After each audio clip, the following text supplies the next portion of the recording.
நான் நன்றியை சொல்லிக்கிறேன் ஸ்டாலின் ஐயாவுக்கும், எம்எல்ஏ மகாராஜா ஐயாவுக்கும். நாங்கள் ஆண்டிப்பட்டி மாவட்டம் தெப்பம்பட்டியில் வசிக்கிறோம். 12 வருஷமாக எங்களுக்கு வீடு இல்லாமல் நாங்கள் ரொம்ப கஷ்டப்பட்டுக்கிட்டு இருந்தோம். அப்போ ஸ்டாலின் ஐயா மூலமாக கலைஞரின் கனவு இல்ல திட்டம் வந்துச்சு.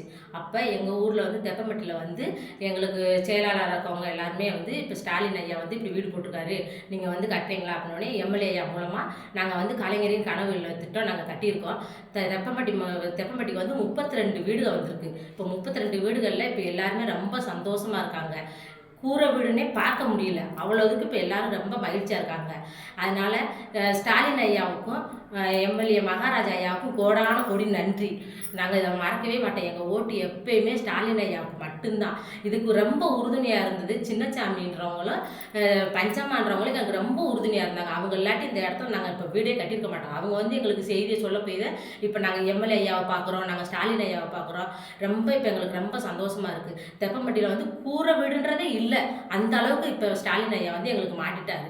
அதே மாதிரி இப்போ எல்லாத்துலேயுமே கனவு இல்லை வீடு மட்டும் இல்லை, இப்போ ஐயா இப்போ இந்த 4ஆம் ஆண்டு இதோட ரொம்ப சந்தோஷமாக இருக்கோம். நாங்கள் எந்த கவலையும் இல்லாமல் எங்களுக்கு இந்த 1000 ரூபா கொடுக்குறதே எங்களுக்கு ரொம்ப பெரிய சந்தோஷமாக இருக்குது. அதனால் ஸ்டாலின் ஐயாவை நாங்கள் என்றைக்கு நாங்கள் மறக்கவும் மாட்டோம். பெத்த பிள்ளையை நாங்கள் எப்படி பார்க்குறோமோ அது மாதிரி எங்கள் அப்பா அப்போ பிள்ளைகளை நல்லா பார்த்துக்குவார். எங்களுக்கு எந்த கவலையும் இல்லாமல் நாங்கள் சந்தோஷமாக இருக்கோம். ஸ்டாலின் ஐயா மூலமாக நாங்கள் எப்பயும் சந்தோஷமாக தான் இருப்போம். அதனால் கோடான கோடி நன்றி அந்த ஐயாவுக்கு, எம்எல்ஏ மகாராஜா ஐயாவுக்கும் கோடான கோடி நன்றி. நாங்கள் நன்றியை மறக்க மாட்டோம்.